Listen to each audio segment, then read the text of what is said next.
प्रधानमंत्री नरेंद्र मोदी जी आह्वान क्रमे सारा भारत में भारतीय जनता पार्टी तरफर सेवा पक्ष जारी रही।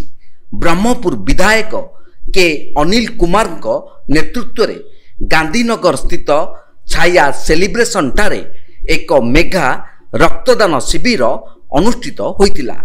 उक्त शिविर रे 350 रु ऊर्ध्व रक्त संग्रह होइछि।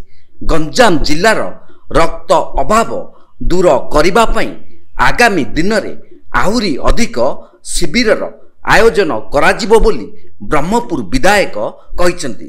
उक्त कार्यक्रम रे बीजेपी वरिष्ठ नेता तथा आईनजीवी शिशिर पाढ़ी, लोकसभा प्रभारी सरोज सावत, राज्य महिला मोर्चा साधारण संपादिका बबीता पात्र, विधायक महानगर निगम प्रतिनिधि तथा आईनजीवी अशोक कुमार शुक्ला, ब्रह्मपुर विधानसभा सदस्यता ग्रहण प्रभारी बनमाली सेठी, राज्य दक्षिण जोन सेवा पक्ष प्रमुख डॉक्टर अमूल्य चौधरी, वरिष्ठ बीजेपी नेता विष्णु सुबुद्धि, राम सामल, कॉर्पोरेटर सबिता साहू, प्रशांत पट्टनायक, मेयर प्रार्थिनी डॉक्टर सबिता सुआर पाणिग्राही, जिला साधारण संपादक सिद्धांत गंगदेव, जिला संपादक बलकृष्ण सामंतरा, राजीव कुमार मिश्र, जिला महिला मोर्चा रत्नगबा सरस्वती, वर्षा विदुस्मिता,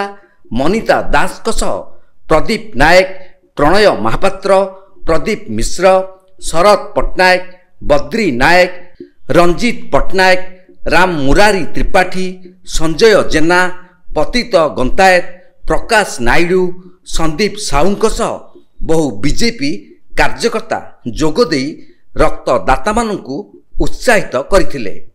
ब्रह्मपुर नारायण महाकुड़ रिपोर्ट, तीर्थक्षेत्र लाइव।